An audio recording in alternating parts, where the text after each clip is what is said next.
Bueno, muy bien, pues el tema de la conferencia es sobre el crecimiento del Estado a lo largo de la historia. Entonces, creo que debería resultar evidente viendo los datos empíricos en relación, por ejemplo, a lo del incremento del número de agencias estatales, al incremento del número de la regulación de los estados o a ciertas medidas como, por ejemplo, el aumento del gasto público o el porcentaje del gasto del gobierno en el PIB o otro tipo de medidas de ese estilo, que el poder, el tamaño y la capacidad de intervención de los estados, que se ha incrementado de manera continua, al menos en los últimos 150 años.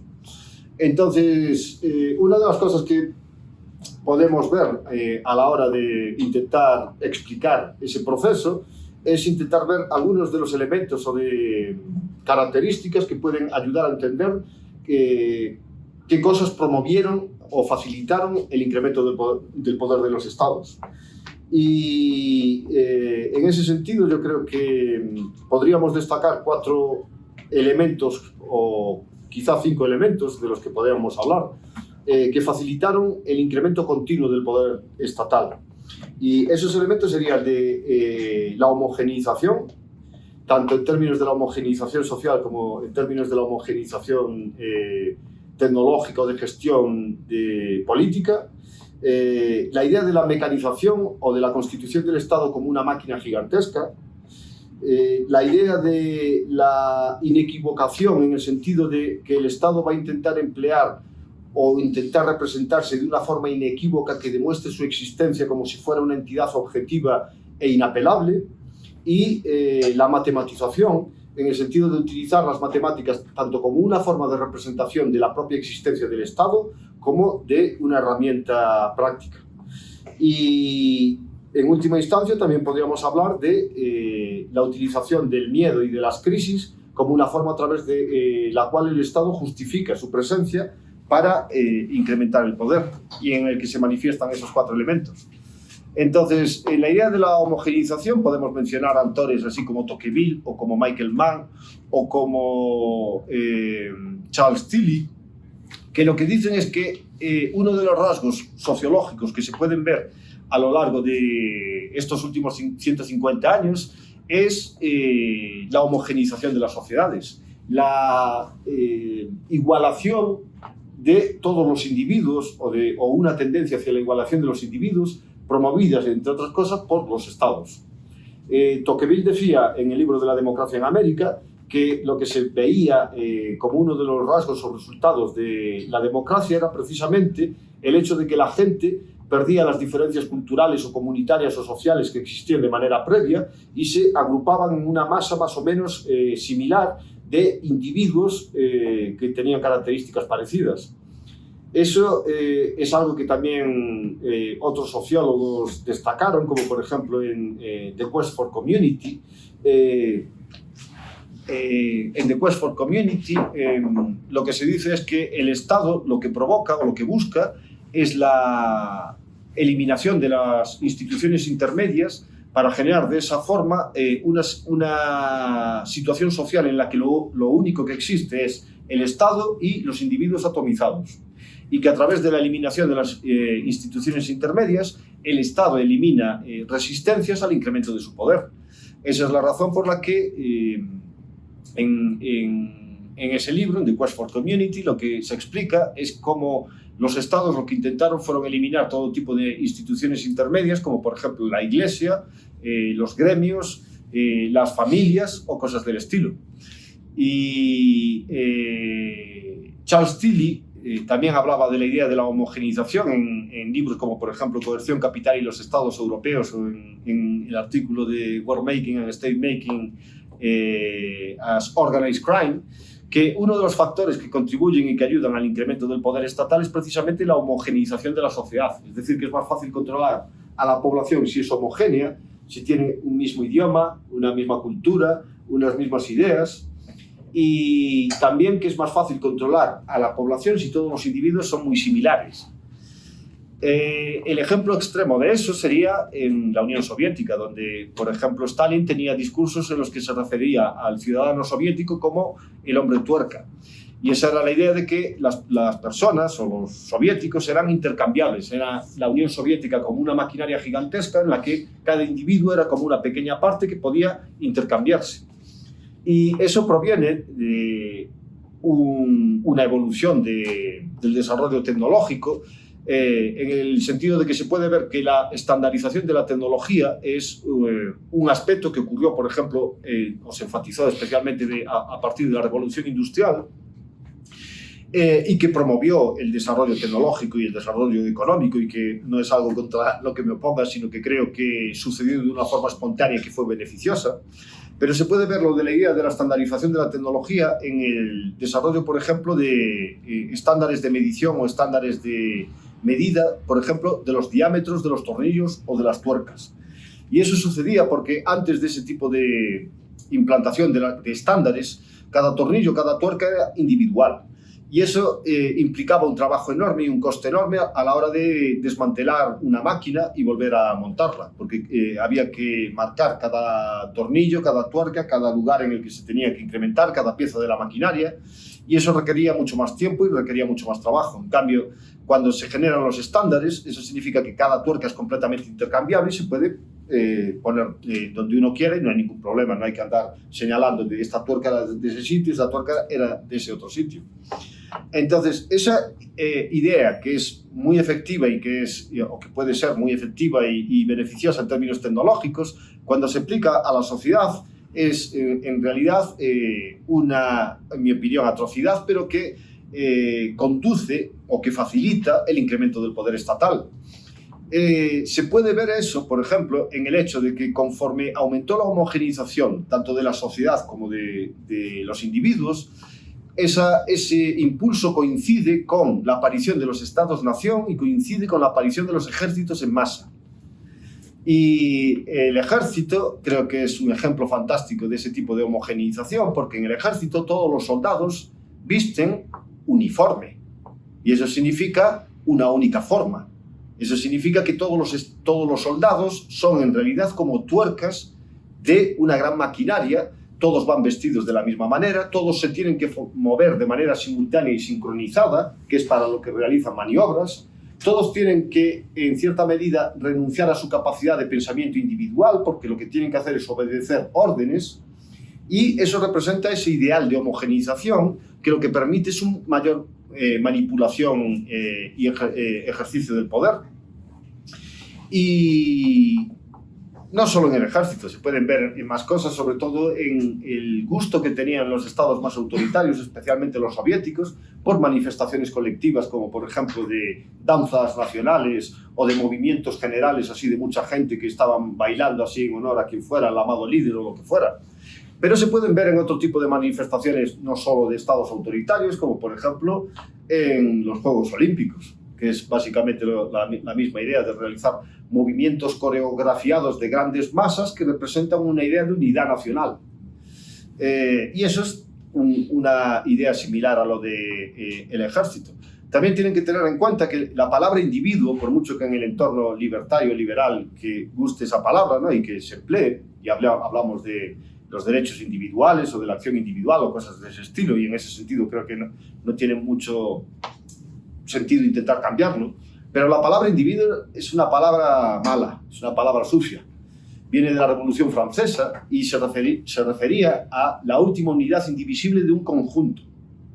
No es una palabra digamos, de corte libertario. Es una palabra que se refiere más bien a este concepto de homogeneización para la planificación, es decir, que un individuo sería la última unidad indivisible como un átomo de un conjunto social.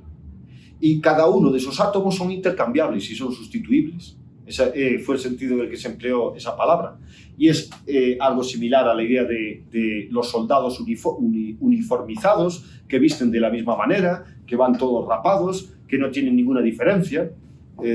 Algo similar, que es algo parecido a la idea del establecimiento de la educación pública obligatoria, a través de la cual se homogeneiza e estandariza a los niños entre otras cosas, a través del establecimiento de un estándar del idioma. Es el idioma que se establece y el que se dice que es el idioma que tiene que ser así, a través del cual todo el mundo va a hablar, y que precisamente es uno de los rasgos que Michael Mann señalaba como fundamentales a la hora de promover el poder de infraestructura que generaba el incremento de la capacidad de los estados para intervenir en la vida cotidiana de forma general, y que era el de la alfabetización de la sociedad para que esa sociedad pudiera ser capaz de leer las leyes uniformes que se establecían para todo el territorio del Estado y de esa forma regular el comportamiento de la gente en ese Estado.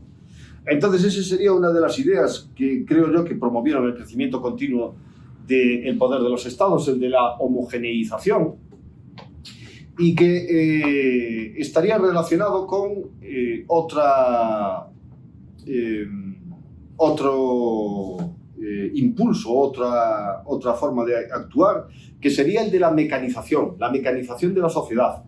Y la mecanización de la sociedad se referiría no solo al incremento del uso de la tecnología para aumentar el poder por parte de los estados, sino a la idea de la propia mecanización social, de considerar la sociedad como si fuera una máquina.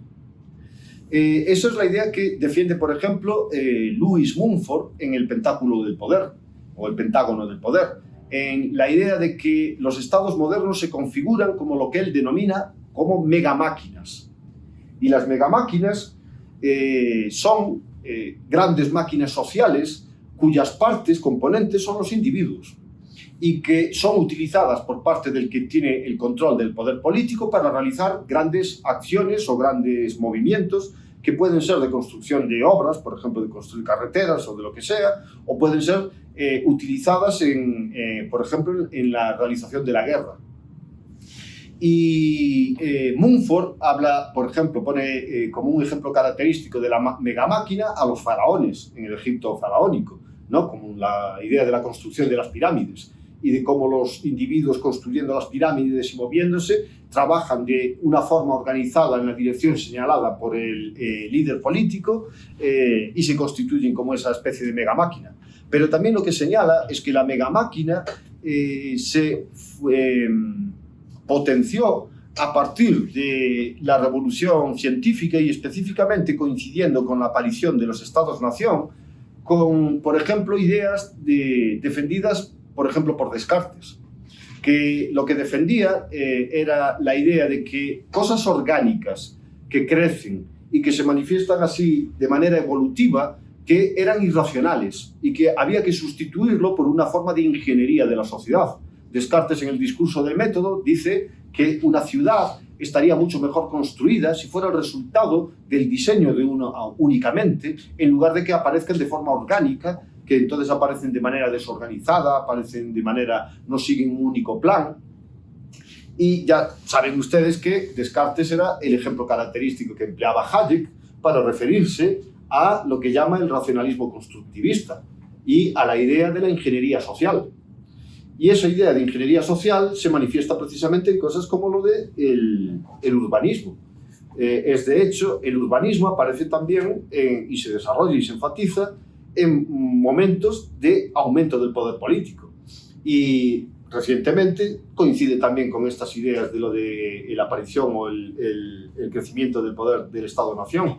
Por ejemplo, con lo de la aplicación de lo de la organización de las calles y de las casas de manera regular, con líneas rectas que se cruzan, que se puede ver más claramente en algunas ciudades que en otras, pero que es un elemento general así de las ciudades en casi todas partes. Por ejemplo, se puede ver de manera muy clara en París, se puede ver en España de manera clara en algunas partes de Barcelona o en algunas partes de Madrid, en otras partes no. Pero se puede ver así esa idea de poner las cosas de manera regular, bien planificada, en forma de damero. Y James Scott lo que dice es que esa es una forma de ingeniería social diseñada para facilitar el crecimiento del poder también. Porque en ese sentido es mucho más fácil, y una cosa que se señala es también en relación con formas de resistencia al poder. La idea de, por ejemplo, de que en París, que se promovió la construcción con grandes avenidas y con calles así muy amplias, porque en ese tipo de calles es mucho más difícil poder hacer barricadas. En cambio, si las calles son pequeñas, estrechas y eso, es mucho más fácil defenderse del poder público, defenderse del ejército, defenderse de la policía, poner barricadas, poder esconderse, poder escapar. Entonces, que la idea de planificar de esa forma el urbanismo, que aunque suena así, es algo racional, es algo muy bueno y tal, que en realidad el origen que tiene es como una forma de control del poder político.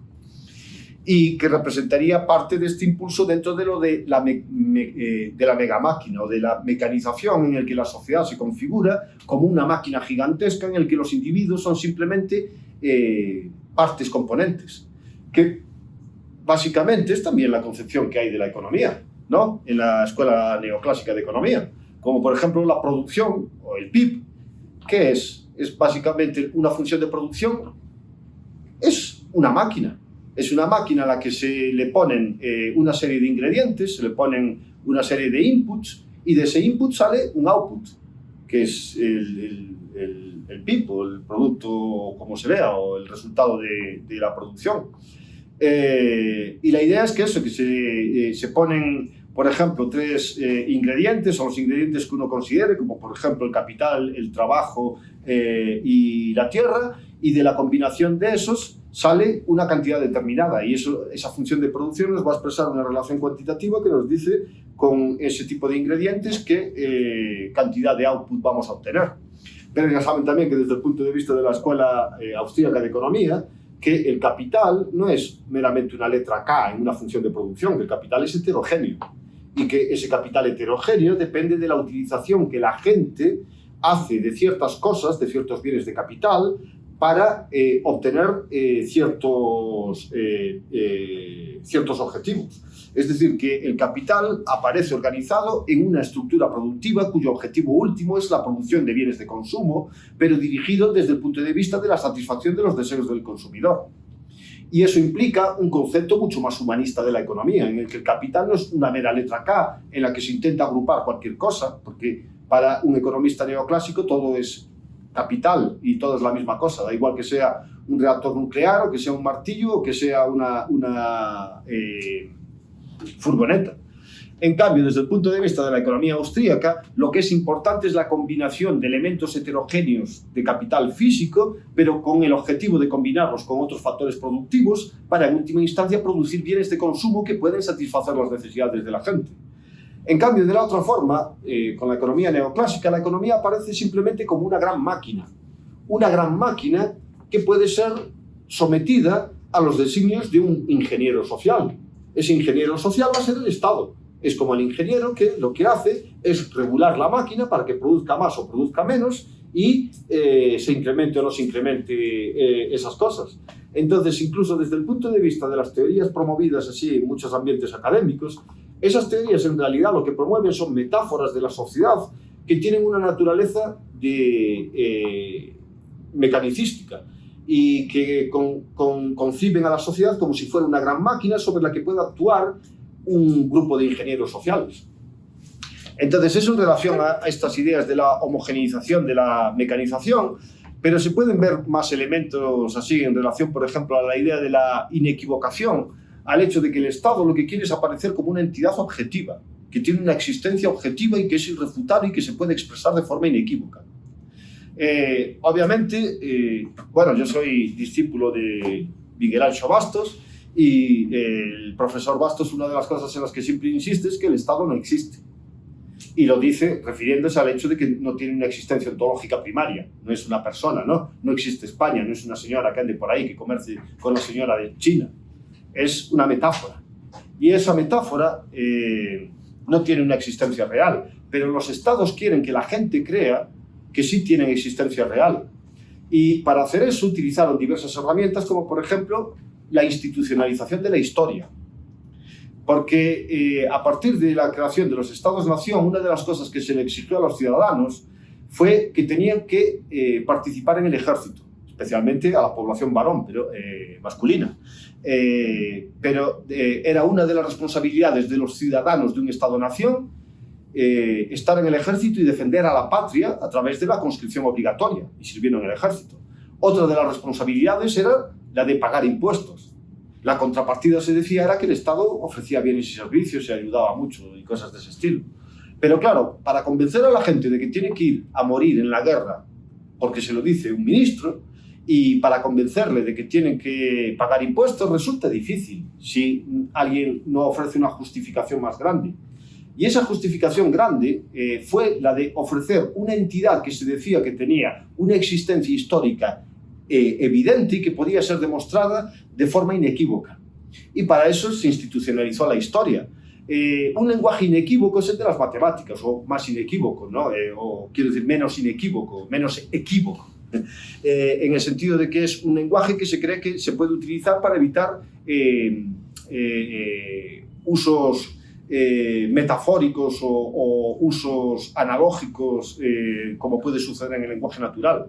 Obviamente en la historia no se pueden utilizar las matemáticas, pero la forma a través de la cual se utilizó la historia para intentar usarla de forma inequívoca fue con la institucionalización de la historia, diciendo que el Estado-Nación tenía una existencia que podía ser demostrada objetivamente a través de los siglos y que se mantenía de manera continua con el paso de los años, y que se podía demostrar con el uso de ciertas herramientas, como por ejemplo con las citas a pie de página, las referencias que utilizaban los historiadores, y en esas referencias lo que hacían era mencionar documentos o pruebas documentales que tenían una existencia objetiva, y se suponía entonces que cualquier persona podía leer el relato de un historiador, podía ver las referencias en las que se basaba ese relato, esas referencias se basaban en pruebas físicas que eran documentos y objetos, y por lo tanto cualquier persona tendría que llegar a la conclusión de que ese era un relato objetivo, que era la idea original de la historia en la época del historicismo. Era la idea, por ejemplo, de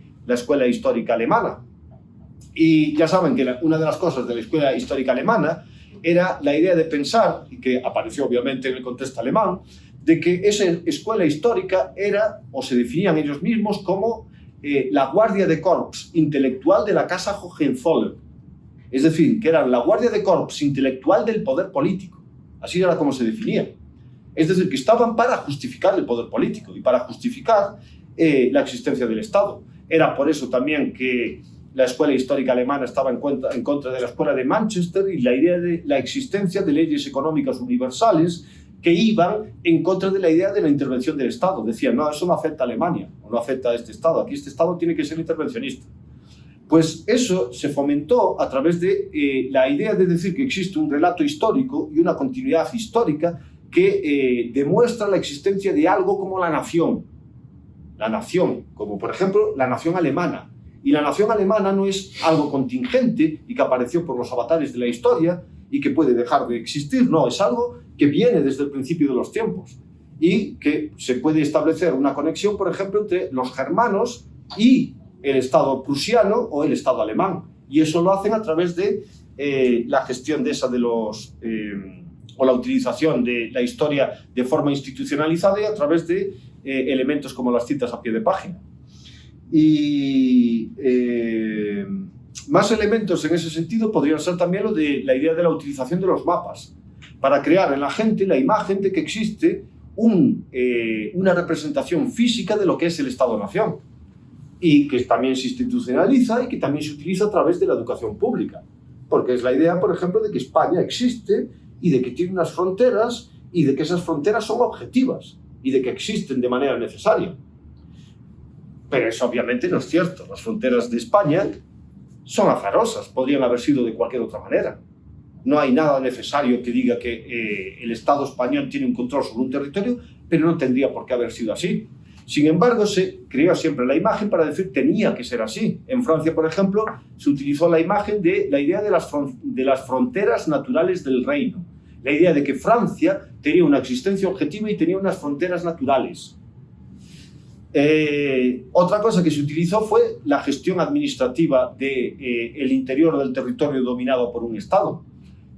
Por ejemplo, en Francia, una de las cosas que hizo el Estado y que hizo el crecimiento del poder del Estado fue fragmentar las organizaciones administrativas tradicionales y sustituirlas por una forma racionalizada de administración. Algo parecido a lo que mencioné de lo del urbanismo y de lo de planificar así con líneas rectas. Una de las cosas que se intentó hacer fue un plan de sustituir las divisiones administrativas o territoriales tradicionales por rectángulos. Dividir a Francia de manera recta con líneas, con 9 rectángulos. Y dividir dentro de esos rectángulos en provincias también rectangulares. No se pudo hacer perfectamente por las resistencias y las dificultades debidas al desarrollo tradicional de lo que ya existía, pero cuando los estados europeos se movieron hacia el exterior y empezaron a conquistar territorios a través del imperialismo, no pudieron hacer de manera más perfecta, que es lo que explica, por ejemplo, que las fronteras de algunos estados africanos sean muy fáciles de dibujar, solo hacer así. Y eso es porque fueron fronteras impuestas de esa forma de racionalización de los estados. Claro que obviamente eso lo que hacía era romper las unidades orgánicas y comunitarias establecidas tradicionalmente a través de la historia. Pero a través de eso, una de las cosas buenas que eso tiene para el poder político es que eliminas las alianzas tradicionales, eliminas cosas que dan sentido a la vida de una persona y eliminas la lealtad que esa persona pueda tener hacia cierto tipo de instituciones. Que eso es otra cosa que dicen estos autores que hablan de lo del crecimiento del poder del Estado y que se relaciona con lo de la homogeneización, lo de la atomización de los individuos. Obviamente las familias son un peligro para los estados, porque yo puedo ser leal a mi familia, a mis padres, a mis hijos, y eso puede entrar en contra de los intereses del Estado. Entonces una cosa muy importante es intentar fragmentar las familias. Y en eso tenemos el ejemplo también de los soviéticos, en lo que, por ejemplo, Michael Heller, en un libro que se llama Cogs in the Wheel, y donde menciona esto que decía de cómo Stalin utilizaba esa imagen del hombre tuerca, del hombre soviético como una pieza intercambiable, lo que decía era cómo intentó destruir las familias a través de romper las alianzas o las lealtades en la familia, promoviendo que los hijos delataran a los padres como comportamientos de tipo antisoviético, que es una de las cosas que luego representa así de manera literaria George Orwell en 1984. Y el último elemento así que podría mencionar, así de cosas que favorecieron lo del control del Estado, es que resulta más fácil que el poder del Estado aumente si hay supuestamente algún peligro existencial que representa una amenaza enorme que justifica o reduce la resistencia a la centralización del poder. Si se dice que hay un enemigo externo muy malo, y que tenemos que organizarnos de esta forma para defendernos de él, la gente, si se lo cree, va a resistirse menos a esa idea. Por ejemplo, si a los franceses les dicen que los prusianos son muy malos, y que nos pueden invadir, y que van a venir aquí y violar a todo el mundo, y matar a todo el mundo, y saquearlo, entonces es más fácil que la gente esté dispuesta a ceder su libertad ante esta institución centralizada, que en ese caso sería el Estado francés. Eso fue precisamente lo que se hizo en la educación pública. Si se ven los manuales que se enseñaban en la educación pública en los siglos XVIII y XIX, se ve que a los franceses, a los niños franceses, se les enseñaban que los prusianos eran animales, bárbaros, ladrones y violadores, que lo único que representaban una amenaza enorme para Francia. Es lo que lleva a autores como Félix Somary, en un libro que se llama Crisis y futuro de la democracia, a decir que precisamente el Estado-Nación y la democracia lo que contribuyeron fue a la creación de un entorno homogéneo, un territorio concreto, pero a la separación con el resto de la gente. Es decir, a la idea de que hay algo que es un cosmos, pero que todo lo que está fuera de las fronteras de ese cosmos es la barbarie, que son los enemigos, los extranjeros, los malos extranjeros. Era lo que justificaba también la idea y el establecimiento de medidas proteccionistas. Y eso se hace muchísimo más fácil si hay un peligro, una amenaza enorme, que es algo que estudia Robert Hicks en Crisis and Leviathan. La idea de que los estados utilizan todo tipo de crisis para justificar el incremento continuo del poder y utilizan las guerras. Eso lo decía también Randolph Bourne, que no sé si era el hermano de Jason. La idea de que la guerra es la salud del Estado. La idea de que las guerras son buenas para el Estado porque cimentan su poder. Y son buenas tanto en términos reales, de guerras reales, pero son incluso, o podría decirse que son incluso mejores en guerras metafóricas. Porque si no, piensen también en el desarrollo, por ejemplo, de Estados Unidos. Estados Unidos lleva en guerra continua. No solo en guerras reales, en cuanto a invasiones y conflictos así como en Vietnam, Afganistán, Irak y cosas del estilo. Piensen también en todas las guerras metafóricas. Lyndon B. Johnson en los años 60 instauró la guerra contra la pobreza, le llamó así, la guerra contra la pobreza, que lo que fundamentó fue la extensión del estado de bienestar en Estados Unidos. Y era una guerra, y esa guerra implicaba medidas políticas muy importantes y justificaba que el Estado tenía que incrementar su poder para poner programas políticos así como de Medicare o Medicaid. En los años 70 Nixon empezó con la guerra contra las drogas. Y la guerra contra las drogas justificaba la creación de más agencias estatales que requerían más presupuesto, que requerían más intervención, que justificaban el establecimiento de leyes, como por ejemplo penas y sanciones contra el uso y el consumo de drogas, ¿no? Que uno de los resultados que tenemos es el de la explosión de la población carcelaria en Estados Unidos, desde los años 70. ¿Qué tenemos luego a partir del 2001? ¿Qué guerra hubo? La guerra contra el terror. No sé si ganaron, no sé si ya no hay terror en el mundo, pero fue lo que hubo, la guerra contra el terror. Y justificó cosas como la Patriot Act, que además se utilizó fundamentalmente para espiar, para que el gobierno estadounidense espiara a sus propios ciudadanos. Y que no sirvió para capturar a ningún terrorista, por otra parte. Tenemos entonces continuamente un montón de guerras que fueron similares a la idea de lo del COVID. El lenguaje retórico, la retórica bélica se empleó cuando lo del COVID era una pandemia, era una crisis enorme y eso justificaba era una guerra contra un virus y justificaba medidas extraordinarias que incrementaban el poder del Estado y que hacían, por ejemplo, que tuviéramos que estar en arresto domiciliario durante un periodo largo de tiempo. Entonces, las crisis son una de las formas a través de las cuales el Estado puede reducir el poder y por eso creo yo que es una de las cosas que explican por qué estamos siempre en una situación de crisis constante.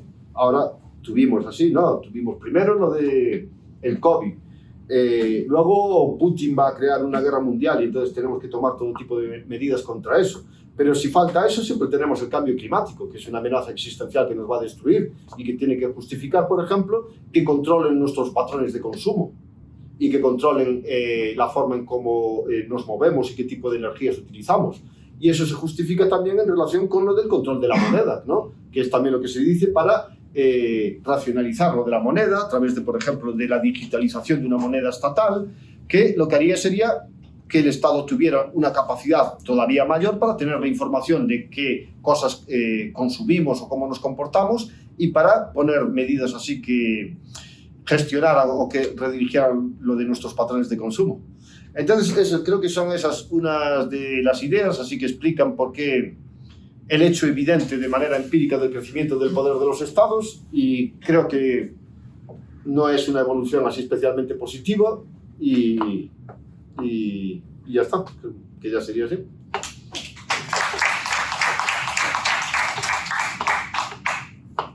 Por ejemplo, o sea, más o menos nos has dicho cómo ha sido el crecimiento hasta ahora, pero, por ejemplo, ¿cómo sería lo que vamos a ver? No se puede tener aquí una bola de cristal y tal, pero más o menos viendo un poco lo que ha pasado, ¿cómo que puede ser lo que pase? Hombre, claro, lo que dices, claro, eso es más ahora una labor de etimología en el sentido de intentar hacer una anticipación de los sucesos así que puedan ocurrir en el futuro y obviamente eso no se puede hacer de manera perfecta, pero creo que se pueden ver ciertas tendencias que podrían ocurrir. Yo creo que lo que se puede ver ahora en la actualidad son dos fenómenos distintos. Por una parte, una tendencia centrífuga, una tendencia a la fragmentación política, y por otra parte una tendencia un intento de crecimiento del poder político. Y creo que el término con el que se refiere la gente o que emplea la gente para hablar de lo que se llama globalismo, que es una de esas tendencias, de que se pueden ver por parte de élites políticas de numerosos estados el intento de construir instituciones supraestatales que puedan encaminarse hacia macroestados o incluso hacia la idea de un estado mundial. Entonces, que cosas como el Foro Económico Mundial o instituciones internacionales así como la ONU o como la Organización Mundial de la Salud o cosas de ese estilo, que se podrían ver en ese sentido y que esa sería una posibilidad. No creo que sea la posibilidad que vaya a triunfar, porque se ven muchos problemas, como por ejemplo el hecho de que esa tendencia globalista tradicionalmente estuvo dirigida por Estados Unidos, que es el poder hegemónico que existió, o al menos el predominante. Pero hay estados que no les gusta especialmente ese predominio de la hegemonía americana y que van a presentar resistencias, como por ejemplo China, Rusia o los BRICS o cosas de ese estilo. Entonces creo que en ese sentido es más probable ver una tendencia hacia la constitución de grandes bloques y bloques que estén enfrentados y que tienen más una naturaleza neomercantilista. Pero por otra parte también podría ocurrir que hubiera una mayor tendencia hacia la fragmentación política motivada por el descontento de la gente debido a situaciones negativas provocadas por la propia intervención de los estados. Y creo que eso puede verse en el aumento de la tendencia o de movimientos secesionistas o de fragmentación política. Y personalmente creo que ese sería el sistema más positivo, porque creo que la fragmentación política que contribuye tanto a la paz como al establecimiento de un entorno político que puede ser más capaz de, o que va a ser menos capaz de estorbar a la propiedad privada y el capitalismo para generar un aumento del nivel de vida. Pero entonces tampoco podría decir cuál de las dos. Creo que lo que se ve más en la actualidad es eso de bloques enfrentados. Estaría Estados Unidos y sus satélites, y Rusia y su esfera de influencia, y China y su esfera de influencia, y eso, y elementos enfrentados. Pero creo que es un contexto en el que también hay una tendencia hacia la descentralización política.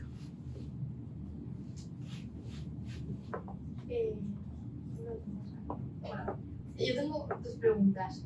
La primera, entiendo que todas las explicaciones que nos has querido dar para el crecimiento del Estado se aplican, se aplican en su mayoría a países de Occidente, pero vemos también como hay como fuera de Occidente hay países que o bien no tienen estados, tienen estados caóticos por haber sido, por ejemplo, excolonias, no tienen por así a formarse, pero luego tenemos otros estados que tienen muchísimo más poder que los estados de Occidente porque tienden a ser dictaduras, y si podrían sacar algún elemento distintivo que haya permitido que acumulen mucho más poder respecto a las personas. Y la segunda pregunta, respecto ya a los estados en Occidente, has estado hablando de un poco de nacionalismo, entonces, ¿crees que el nacionalismo es un poco la causa del Estado, o a partir del Estado es la causa de que existe el nacionalismo? Bueno, en relación a la primera pregunta, lo de estados dictatoriales, yo no creo que necesariamente una dictadura que tenga más poder. Y creo que, por ejemplo, el caso del sociólogo Michael Mann es un ejemplo para ver eso, que era la diferencia que hacía entre lo que él llamaba poder despótico y poder de infraestructura. Lo que sí se puede ver es una diferencia de esencia. El poder despótico es más crudo, más violento, más directo. El poder de infraestructura es más suave, menos violento, menos directo. Pero lo que dice Michael Mann es que precisamente el poder de infraestructura, que es la idea de crear una infraestructura del poder a través de la idea de la provisión de bienes y servicios, que ese poder actúa de una manera mucho más amplia y con una capacidad de regulación mucho más amplia, y que tiene un efecto muchísimo mayor sobre la vida de la gente que lo que tenía el poder despótico. Entonces, una dictadura o lugares donde haya dictaduras no necesariamente tienen que ser lugares donde haya más poder o donde el poder del Estado sea mayor. Puede ser que sí, pero no necesariamente. Y el hecho de que haya democracias no implica que no vaya a haber un poder que actúa y que regula la vida de los ciudadanos de una manera minuciosa y directa, que yo creo que sí hay. Entonces, no creo que sea una discusión tanto entre dictadura y democracia. Creo que la tendencia al aumento del poder del Estado se produce de manera general, pero con características distintas. Y que en los estados democráticos, que tiene una naturaleza menos directa y menos violenta, pero que a lo que conduce es a una capacidad de manejo y de control, por ejemplo, de la economía mucho mayor que la que tiene en dictaduras o en estados de otro tipo. Y en el caso incluso de algunas dictaduras, especialmente las comunistas, creo que en ese caso al poder despótico le suman el poder de infraestructura que muestran los países occidentales, y que la evolución política de países comunistas presentó un montón de similitudes con la que existen en los países democráticos, pero con una diferencia de grado, de que obviamente los comunistas eran mucho más brutos a la hora de poner las cosas, pero que se ven elementos similares en eso. Por ejemplo, hay un autor polaco que se llama Ryszard Legutko, en un libro titulado The Demon in Democracy, donde él ve las similitudes en la Polonia democrática con la Polonia comunista y dice que hay un montón de elementos similares, en el sentido de que los dos sistemas son sistemas que de lo que hablan es de una revolución continua y que esa revolución continua justifica la necesidad continua de la intervención del Estado. En uno era la revolución socialista, pero en otro es la democratización de la sociedad. Y es una democratización que nunca termina, porque nunca se alcanza. Siempre hay que democratizar más. Hay que democratizar la familia, hay que democratizar la escuela, hay que democratizar las empresas. Son cosas que justifican, por ejemplo, la idea de que lo del stakeholder capitalism, de que el Estado tiene que intervenir sobre las empresas y la propiedad privada para asegurarse motivos democráticos, como por ejemplo una mayor participación de minorías, o una igualdad entre los sexos, o que se alcancen objetivos del ecologismo. Y entonces eso hace que se regule, se gestione la propiedad privada y que tenga que dirigirse en la dirección marcada por los designios burocráticos. Entonces, en ese sentido, yo creo que el poder de los países occidentales, de los estados occidentales, que es enorme, es inmenso, que no es tan directo y violento como puede haber en algunas dictaduras, pero que no afecta a la idea de que no sea inmenso en ese sentido. Y como hablé tanto tiempo, se me olvidó la segunda pregunta que hiciste. La segunda pregunta, por cierto, mi móvil está batería baja. La segunda pregunta es, como se ha empezado a hablar de nacionalización, o sea, un poco mi idea, lo que yo entiendo de nacionalización, lo de nacionalismo, es que las personas, o sea, esto es algo personal, una creencia personal mía, tiene su propia, por así decirlo, su propia cultura, sus propias lenguas, etc. Y se las quieren heredar a sus hijos. Entonces es como que incluso se ve en estados o en sociedades anteriores a los estados, o sea, más primitivas, cómo se unían estas pequeñas sociedades para poder llevar a cabo esto. Entonces, partiendo de esa base, si crees que o sea, partiendo de la base de que queremos heredar, que nuestros hijos hereden, por así decirlo, nuestra cultura, por así decirlo, si crees que el nacionalismo, siendo, por así decirlo, como la respuesta a heredar la cultura, heredar la lengua, etc., ¿es la causa del Estado o es la existencia del Estado lo que ha favorecido la existencia del Estado? Creo que se podrían decir las dos, de que hubo un feedback, porque el Estado ya existía antes de la aparición del nacionalismo. Ya existían los Estados en la época moderna, de los Estados absolutistas con los reyes y todo esto. Pero el nacionalismo, que fue un fenómeno del siglo XIX, es uno de los fenómenos esenciales en la aparición del Estado-nación. De ahí viene el término de Estado-nación. Y el nacionalismo es la idea de que en un territorio concreto existe un pueblo que tiene una identidad concreta que se manifiesta en elementos culturales como el idioma, la cultura y la historia. Y la idea que yo defiendo es la de que los estados siempre quisieron controlar el poder y para eso era más fácil a través de la homogeneización de la sociedad. Y en muchos estados lo que existían eran diferencias culturales, lingüísticas, históricas, en el sentido de que podían haber un rey sobre un territorio en el que había más de un idioma, como era Francia, más de una cultura, como era Francia, más de un tipo de historia o de elementos históricos que agrupaban a la identidad de la gente, como era Francia. Pero que los reyes lo que intentaban era eliminar eso. Lo que yo creo es que con la aparición del nacionalismo y del Estado-nación, los límites que los reyes tenían a eso desaparecieron y que el Estado-nación lo que provocó fue la nivelación cultural de todo. En Francia eso se produjo significativamente con la Revolución Francesa y con, por ejemplo, guerras como la de la Vendée, en la que el centro de Francia lo que provocó fue un genocidio de una zona concreta de Francia donde existían elementos culturales distintos, donde existían también idioma distinto y características distintas. El sur, ¿no?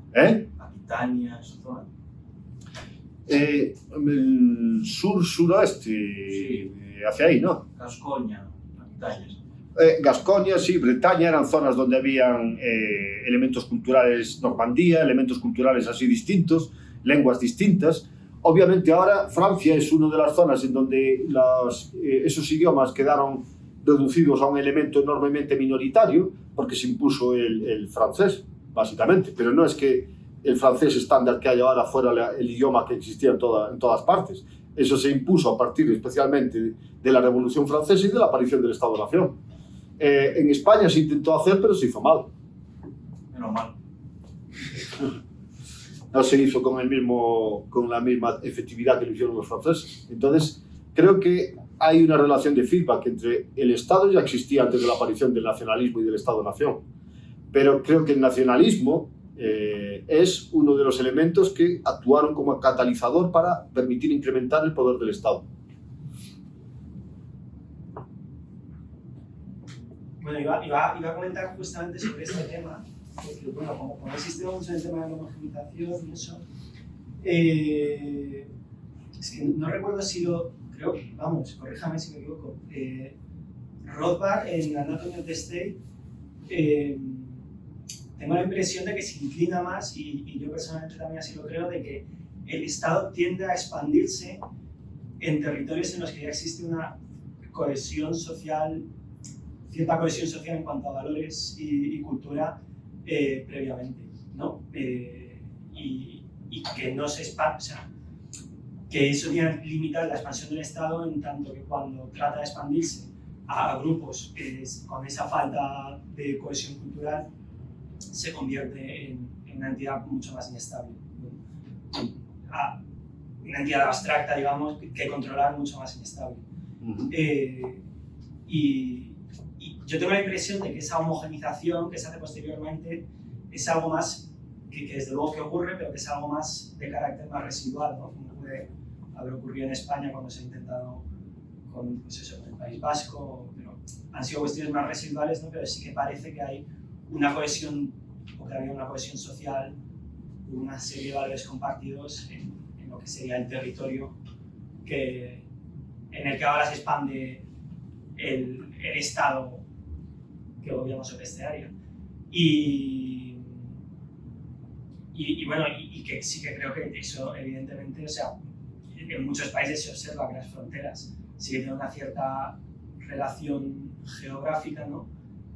Que puede venir determinada precisamente por esto, no en sí misma, porque esas fronteras geográficas sean símbolo de lo que deben de ser las fronteras políticas, sino porque en un pasado limitaban la posibilidad de comunicación entre diferentes grupos y esa cohesión social necesaria para poder gobernar sobre un territorio, ¿no? Y creo que también podemos ver un ejemplo histórico precisamente en África, ¿no? Lo que usted ha comentado, con todas estas fronteras países absolutamente rectangulares, ¿no? Como la República Centroafricana, que son estados fallidos en todos sus casos, ¿no? Yo creo que, entre otras cosas, porque han tratado de imponer un monopolio de la violencia sobre zonas sin ninguna clase de cohesión cultural, que las hace altamente inestables en ese sentido.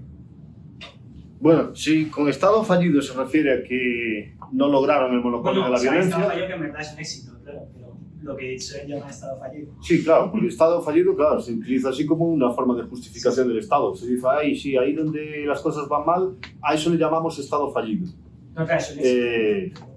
Claro, no, porque si lo vemos desde el punto de vista de en qué medida contribuye al bienestar social, si eso es lo que va a medir el que sea un éxito o un fracaso, todos los estados son fallidos, porque ningún estado contribuye al incremento del bienestar social. Pero en cuanto a la idea de que pueda haber estados que no tienen la capacidad para establecer el monopolio de la violencia, obviamente el hecho de que haya diferencias culturales representa un impedimento, que es básicamente la idea de por qué se busca esa homogeneización. Y lo que hicieron los estados europeos con el proceso de imperialismo fue, entre otras cosas, intentar el mismo proceso de homogeneización que los propios estados europeos hicieran en Europa. Lo que se puede decir es que Europa fue colonizada por los estados europeos, porque lo mismo que hicieron en África, lo hicieron en Europa, pero en un proceso mucho más largo, mucho más difícil, mucho más sostenido en el tiempo y con más resistencia, mientras que cuando entraron en países así con el imperialismo lo hicieron de manera más bestia. Y no salió muy bien, porque también fue menos capacidad en el tiempo para asentar esos cambios. Pero muchos de los conflictos que había en países africanos, como por ejemplo entre los Hutus y los Tutsis, fueron dos Sí, fueron causados, no eran razas, de verdad. No, fue una división causada por los belgas, que fueron los que establecieron allí, además según el color. Estos son más claritos, le llamamos de una forma, estos son más oscuros, le llamamos de otra forma. Y era una forma también de establecer ese tipo de homogeneización y de clasificación de la gente. Entonces, obviamente, claro, cuanto más homogéneo sea el sustrato cultural que existe en un país, más fácil es establecer un poder más grande. Sí, ¿no? Tengo la impresión de que afecta más a priori, más de... Bueno, me da la impresión de que le da poca importancia, de que pues, trata de argumentar que la homogeneización cultural, las culturas homogéneas que podemos encontrar y las similitudes Estado-nación vienen causadas por un proceso deliberado de homogeneización. Y lo que creo es que hay una cohesión histórica previa al establecimiento del Estado-nación. No, yo estaría especialmente viendo cómo las fronteras han tendido a coincidir con las fronteras geográficas que provocan... No, las fronteras no coincidieron a coincidir con las fronteras geográficas. Por ejemplo, si ve la historia de Hispania, cuando los visigodos se instalan primero en lo que era Hispania, están en el norte de España y en el sur de Francia. Y no había nada para decir que había una diferencia significativa cultural o geográfica entre esas dos zonas. Esas fronteras coinciden en su cabeza porque básicamente es lo que uno ve ahora con las fronteras geográficas que coinciden con la institución política.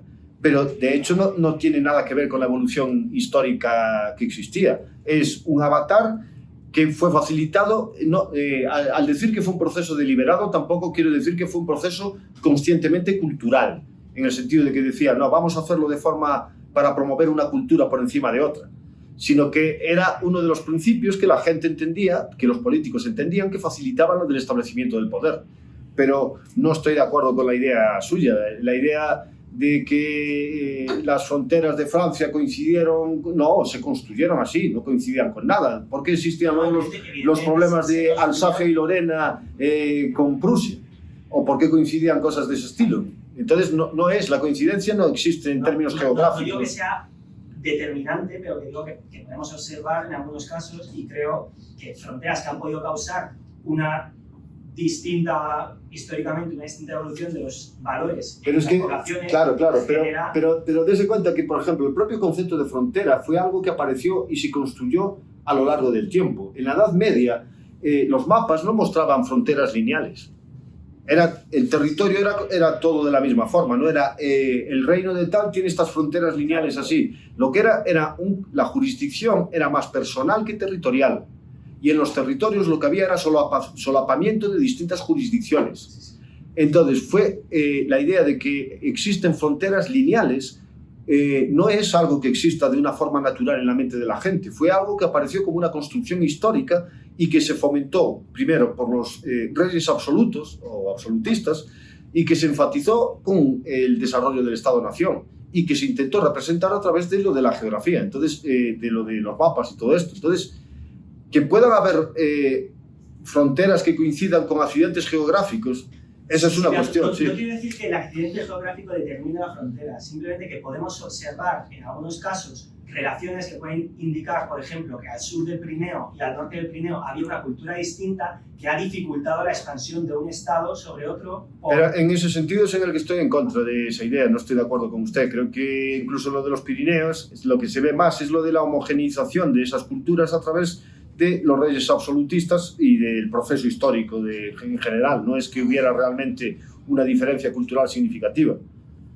Creo que se puede ver también en más fronteras, por ejemplo, en el caso de España, ¿no? En algunos casos, por ejemplo, yo veo una similitud cultural más cercana que tengo con gente de Portugal que con gente de otras partes de España, que todavía se mantiene, como por ejemplo en el hecho del idioma. Entonces no veo que haya así, el hecho de que haya un cierto río que ahora se utiliza como una división, no creo que sea algo específicamente natural que coincidiera curiosamente con esas diferencias culturales. Creo que es al revés. No, porque normalmente las culturas son un continuum.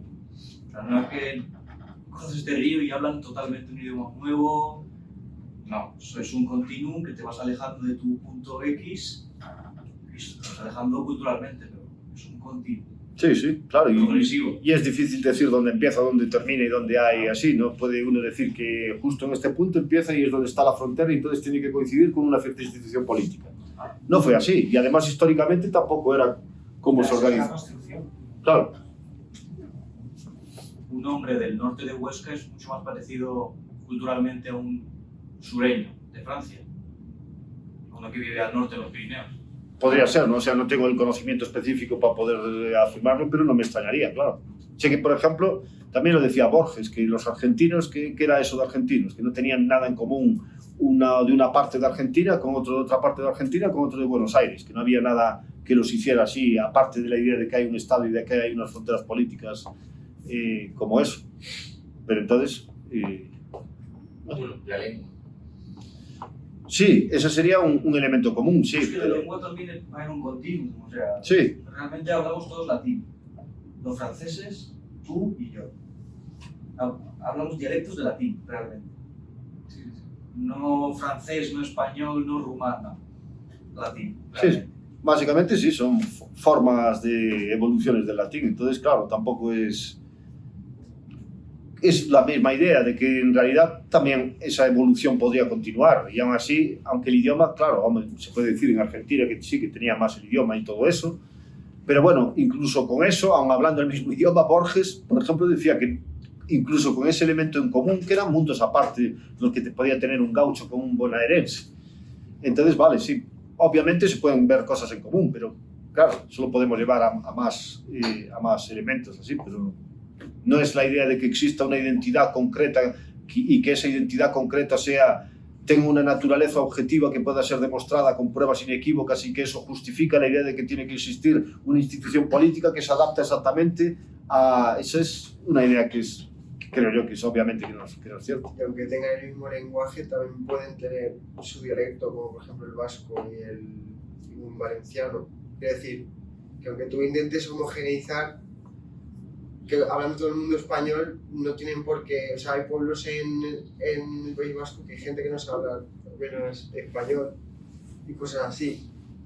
O sea, entonces yo creo que es lo que dice un poco Luis, que si te vas cuanto más te alejas, más diferencias hay, y aunque tú lo intentes homogeneizar, es complicado. Y yo creo que lo que es mejor es, en vez de ingeniería social, que es lo que hacen los estados y que buscan esa homogeneización o estandarización a través de la fuerza, que de manera natural la gente tiende hacia una forma de estandarización, como por ejemplo con escoger una lengua franca, un idioma a través del cual se puedan entender todos, que era fundamentalmente el latín en la Edad Media, porque obviamente la gente quiere comunicarse y tiene necesidad de eso, pero que eso va a salir de forma espontánea sin necesidad de una forma de construcción de ingeniería social que fuera a lo que recurrieron los estados. Entonces, por eso creo que se pueden ver dos direcciones en cuanto a esa idea de la estandarización, que cuando la estandarización resulta de acciones voluntarias, que pueden verse los elementos positivos y beneficiosos que tiene, pero que cuando resulta de la utilización de la violencia, que generalmente que no conducen a cosas buenas. Entonces, ¿usted cuál cree, por ejemplo, si no cree que es la cultura, cuál cree que es un factor? Que era lo que yo quería decir. Creo que la cultura previa que hay a priori es un factor de los más relevantes a la hora de determinar, o no de determinar, sino de observar o comprender, mejor dicho, comprender la expansión que ha tenido un Estado en el territorio. Si no es esa cohesión social y de valores que hay a priori antes de la aparición del Estado, ¿cuáles cree usted que son factores relevantes para comprender la expansión territorial de los Estados? Bueno, creo que fueron todos los que estuve hablando. Creo que fue la creación de ese tipo de... Pero todo eso son a posteriori, son una vez existe el Estado... No, son a priori. O sea, una vez existe el Estado si lo define como un grupo que intenta utilizar la violencia para obtener el poder o un poder monopolizador, esa institución, en el crecimiento que tiene, utiliza esas herramientas que le estoy diciendo. Sí, entonces no es a través... Las herramientas que ha dicho son de lo que Tilly, por ejemplo, diría state making. Es dentro del territorio afianzar el poder monopolista de la violencia. Pero Tilly afirma el state making en relación con, por ejemplo, en comparación con la mafia. Una mafia no se puede decir que sea un Estado porque no alcanzó el poder monopolístico. Pero una mafia que utilizara esas herramientas y que aumentara su tamaño hasta alcanzar el control de un territorio sobre el que pueda extraer los recursos sin la competencia de ninguna otra institución, se habría convertido en un Estado. Entonces, el Estado es o las instituciones utilizando estas herramientas, que sería la homogenización, como dice Tilly, tienden hacia el éxito en ese sentido, de obtener el monopolio sobre un territorio continuo. No es que primero aparece el Estado y entonces empiezan a utilizar luego esas estrategias. Esas estrategias valen para crear el Estado, y después los Estados, para cimentar el poder y para incrementarlo, siguen empleándolo. Entonces no es que tenga que existir eso de manera previa para que pueda haber el Estado, sino que ya porque, por ejemplo, se puede ver la diferencia entre los estados absolutistas y los estados-nación, en el sentido de que un estado absolutista realmente no tenía el monopolio de la violencia legítima. Entonces, según esa definición, no se podría decir que era un estado. Sí, pero con state making me refiero, o sea, entiendo cuando Tilly habla, a lo mejor me he entendido mal, que habla de state making como afianzar el monopolio de la violencia dentro de un territorio, y luego habla de war making como la expansión territorial. Entonces, tengo la impresión, a lo mejor he entendido mal, de que usted, los factores de los que hoy he hablado son factores referentes a state making, a afianzación del monopolio de la violencia sobre un territorio. Pero en ese sentido sería no afianzación del monopolio, de llegar a conseguir el monopolio. Y una vez se consigue, de afianzar el monopolio. Eso implica que una institución que todavía no haya alcanzado el monopolio podría utilizar medidas que sean consideradas como state making. Por eso es state making, porque se hace el Estado. Eso significa que se utiliza eso para hacer el Estado. Es un proceso de construcción. No es que el Estado llegue ya y quede hecho. Entonces, en la definición de Tilly sería de esa forma, de que esas herramientas son las que se utilizan para que pueda crearse esa institución que tenga ese monopolio, ese control. La de la guerra sería después el conflicto con otras instituciones similares que alcanzaron un dominio, un control sobre un territorio determinado. Vale. Me refería ahí en la parte de lo que determina el territorio sobre el que se monopoliza la violencia, que sería referente a la parte de war making, por ejemplo. No, sería referente al state making, sobre el que se monopoliza la violencia. El war making después sería con otros territorios para extender el territorio que tiene ese Estado. Pero la idea sería, el state making es conseguir el dominio sobre un territorio y sobre los recursos que tiene ese territorio sin que haya competencia de ninguna otra institución. Eso sería state making. Y sería utilizar las herramientas que permitan hacer eso. Vale. Bueno, yo tengo una pregunta más. Es más en cuestión sobre la religión y sobre la Iglesia. ¿Tiene poder hoy en día la Iglesia, no obviamente a nivel estatal ni bélico, ni mucho menos, sino más bien en el plano de las ideas, de combatir a este state of mind, por así decirlo, de la gente que piensa que el Estado es algo bueno frente al repudio que tiene hoy en día de la religión o de la propia Iglesia? Creo que puede utilizar la palabra poder, pero de una forma amplia, en el sentido de decir que, por ejemplo, de que puedo cantar o puedo, no sé, intentar decir no puedo volar y que entonces que no tengo poder. O sea, en ese sentido uno podría hablar de poder, pero en términos de filosofía política yo tengo, o prefiero, utilizar una forma más restringida de lo que es poder, que es básicamente de la utilización de violencia. Y creo que hay una diferencia así importante y que puede entenderse con, por ejemplo, la diferenciación que había en Roma entre potestas y autoritas. Potestas eran aquellos magistrados que tenían mando militar, autoritas eran magistrados o gente considerada como respetable porque representaban los ideales o los valores morales considerados como superiores. Entonces los senadores tenían autoritas, no tenían potestas porque no tenían mando militar, pero se consideraban que eran como los representantes de las virtudes morales propias del romano. Entonces, por ejemplo, si lo quieres simplificar, yo diría que el Estado tiene poder, mi abuela tenía autoridad, porque mi abuela, yo la respetaba, creía que sus opiniones valían y cuando decía algo yo le hacía caso, pero mi abuela no tenía poder.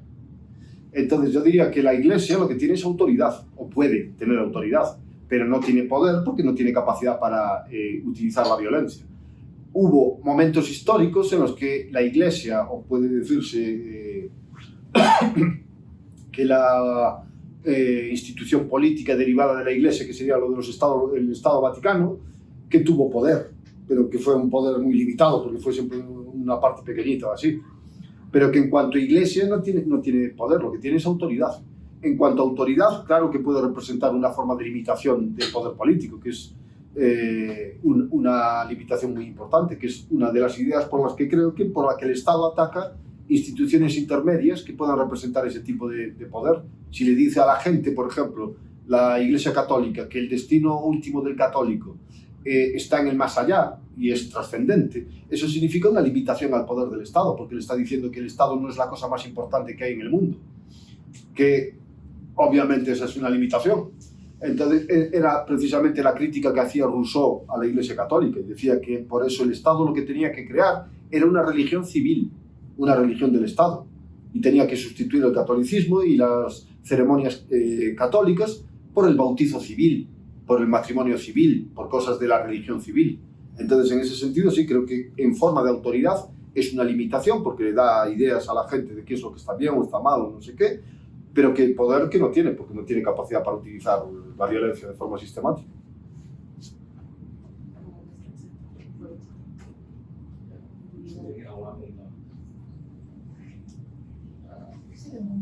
Es que al principio, antes de toda la conferencia y todo, hemos tenido la información sobre la democracia. Entonces, sobre los límites que tiene o que debería tener el poder democrático, pues, por así decirlo, los derechos, se habla de derechos naturales o Iglesia Católica que representa a Dios. Entonces, ¿usted cree que actualmente hay una especie de glorificación, por así decirlo, de la democracia, de incluso lo que yo como individuo puedo pensar que está mal, está actualmente bien porque se ha elegido de forma mayoritaria? Lo que por lo menos tenemos esta función en la ciudadanía, o la mayoría. Bueno, yo soy católico también y también creo que viene de Dios, pero eso no afecta a lo del derecho natural. El derecho natural, por ejemplo, lo desarrolla uno de los autores, Santo Tomás de Aquino, y Santo Tomás lo que dice es que define 4 tipos de leyes: la ley eterna, la ley divina, la ley natural y la ley humana. Y la ley natural es una manifestación de la ley eterna en el aspecto de lo del desarrollo de la naturaleza humana. Entonces, la ley natural no sería algo que es ausente o que no procede de Dios, porque obviamente Santo Tomás era también cristiano, pero lo que sí decía es que la ley natural es accesible o cognoscible a través del uso de la razón, independientemente de la revelación, mientras que la ley eterna o la ley divina solo podrían ser conocidas a través de la revelación. Entonces eso significa que, independientemente también de la creencia religiosa que la gente tiene, la ley natural es accesible a cualquiera a través del uso de la razón. Entonces eso significa que los derechos o las limitaciones que puedan existir ni siquiera tienen que ser motivo de discusiones en cuanto a la revelación o a la fe, que cualquier persona, solo con el hecho de ser un ser humano racional, debería ser capaz de llegar a esas conclusiones, o que al menos tiene acceso a esas conclusiones. Y yo creo que estoy de acuerdo con lo que decía Santo Tomás también, de que si una ley es injusta, no es una ley. Entonces, en cualquier elemento legislativo establecido por un Estado que vaya contra el derecho natural, yo creo que no es una verdadera ley y que por lo tanto no hay obligación de obedecerla. Eso obviamente es un elemento muy subversivo de la filosofía política de Santo Tomás, pero creo que es el elemento correcto, y creo que eso afectaría a un montón de elementos de la democracia, que si leyes democráticas, por mucho que se hayan escogido de forma mayoritaria, son cosas que atentan contra el derecho natural, contra los derechos que por naturaleza las personas tienen, que entonces son leyes injustas y que no existe obligación moral de obedecerlos. Entonces da igual que sean democráticas o no, da igual que hayan sido democráticas, no justificarían ni legitimarían leyes injustas. O sea, lo que me refiero es sí, creo que por parte de la sociedad hay una cierta glorificación en el sentido de no lo que de decir, vale, por ejemplo, un ejemplo para traer rápido, de decir, vale, me han subido los impuestos. A mí me viene mal. Pero como se ha elegido democráticamente por una mayoría, que a lo mejor yo ni siquiera lo he votado, pero como ha sido elegido por un gobierno que en teoría ha sido elegido por una mayoría, tiene que ser intrínsecamente bueno, o todo lo que tome, toda decisión que tome un gobierno que se ha elegido por mayoría es intrínsecamente bueno. O legítimo, ¿no? O totalmente legítimo, efectivamente. Aunque yo sea de, yo qué sé, de cualquier otro partido, del partido Leones, Independencia Leones. y crea cualquier otra cosa, decir, bueno, pues aunque no sea lo que yo he elegido, tengo que, por así decirlo, tolerarme porque es totalmente legítimo y que a partir de esa especie de glorificación el Estado se puede un poco aprovechar de eso. Se puede aprovechar enormemente, yo creo, claro. Yo creo que precisamente una de las cosas que se ven históricamente en el desarrollo es esto de estas herramientas empleadas por el Estado, pero que en el contexto del Estado-nación y específicamente de sistemas políticos democráticos. Y en este elemento de masificación y de como por ejemplo los ejércitos franceses, los ejércitos a partir de la Revolución Francesa se volvieron ejércitos de masas, porque era esta idea del ciudadano que vota en la democracia, pero que entonces que tiene la obligación con el Estado, y una de esas obligaciones era participar en el ejército. Y una de las cosas que hicieron es que crearon el potencial para un ejército inmenso, que fue lo que aprovechó Napoleón para utilizar en las guerras de expansión. Y eso lo que provocó es que otros países tuvieran que imitar ese proceso de democratización para crear ejércitos en masa, para poder hacer frente a Napoleón. Entonces creo que la relación entre la democracia y el aumento del poder de los estados, que también existe ahí. Y en términos de legitimidad, bueno, a mí me gusta mucho un libro de Michael Huemer, un filósofo político, que se llama El problema de la autoridad política, donde analiza lo de la idea esa de la autoridad política, de si existe legitimidad y si existe obligación política, es decir, de si el Estado tiene derecho a mandar y de si los ciudadanos tienen obligación de obedecer. Y una de las cosas que analiza es lo de la justificación de la democracia, y lo hace desde un punto de vista de filosofía intuitiva o partiendo de intuiciones morales de la gente y de una forma sencilla. Y lo que dice es que no ve por qué la democracia justifica la toma de medidas, no en qué sentido el hecho de que haya una mayoría justifica que las medidas que se tomen son legítimas. Porque, por ejemplo, podríamos decir, si aquí democráticamente escogemos que utilizamos su dinero para comprarnos todos, no sé, lo que sea, no creo que eso usted lo viera como algo legítimo o como cualquier persona lo considerara legítimo. Es decir, que el hecho de que aquí votemos de manera mayoritaria a quitarle lo que usted tiene, ¿en qué hace que esa medida sea legítima? ¿Por qué lo legitima? Y si es cierto que esas medidas se legitiman, entonces se pueden legitimar cualquier barbaridad, como las que hicieron los nazis, por ejemplo, en Alemania. Entonces, no, desde luego que creo que hay así un endiosamiento de la democracia y que no creo que esté legitimado, no creo que las medidas democráticas, por el mero hecho de ser democráticas, que sean legítimas. Que obviamente, si democráticamente se escoge exterminar a un grupo de la población, ¿eso está bien? No creo que ninguna persona pensara que eso está bien. Y entonces eso significa que no es legítimamente, que la democracia no legitima esa medida, que la legitimidad tiene que venir de otra parte. Es que quizás no hay ese endiosamiento de la democracia, como dice la compañera, sino simplemente la devoción hacia el Estado, ¿no? Que es lo que explica Hume, que dice, si la gente, es eso, ni entiende la democracia fuera de la lógica del Estado, ni las ideas de contrato social, bueno, todo lo que explica en los primeros 4 capítulos o 5, luego en el capítulo 6 la dice, entonces, ¿por qué a la hora de estudiar el Estado la gente sí que lo ve legítimo, ¿no? Y parece que hay un sesgo psicológico hacia el Estado por diversos motivos que explica ahí, ¿no? Pero yo creo que la devoción en ese caso no sería tanto a la democracia, no creo que haya una devoción por la democracia o un endiosamiento de la democracia, sino simplemente el endiosamiento del Estado. Puede ser, pero ¿no cree que en términos democráticos no es una de las primeras cosas que la gente en discusiones así utiliza para justificar, por ejemplo, la imposición o cualquier medida que ocurra? Es decir, que se escogió de manera democrática. ¿No le parece? Solamente dentro del contexto del Estado. Sí, claro, en el contexto del Estado, claro. No creo y de hecho yo creo que dentro de las justificaciones del Estado me encuentro más hablando con gente sobre una intuición, ¿vale? En este caso una intuición más consecuencialista que democrática.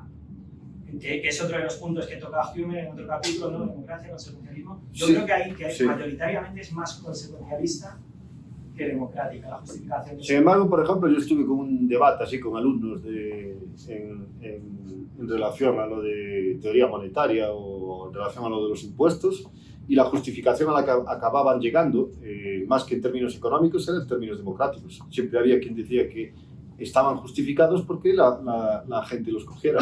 Y en mi experiencia personal es un punto al que casi siempre llega todo aquel que defiende la necesidad de la intervención estatal, de decir, no, está bien hecho porque está justificado porque fue escogido democráticamente. Entonces, no sé si es la más importante en cuanto a lo del Estado, pero creo que es una muy importante. Pero creo que sí que es cierto que es en conjunción con el Estado, es decir, que es en cuanto a lo de la idea del Estado, de que cuando se le ponen ejemplos de democracia pero que fueran a otro nivel distinto que el estatal, entonces no, que ven claramente que la cosa no sería así. Entonces sí que estoy de acuerdo con la idea de que esa utilización de la democracia que tiene más lugar en el contexto del endiosamiento del Estado, que para eso también hay las formas a través de las cuales se quieren representar al Estado como si fuera una entidad así suprahumana que tiene poderes sobrenaturales y que es trascendente y cosas de ese estilo.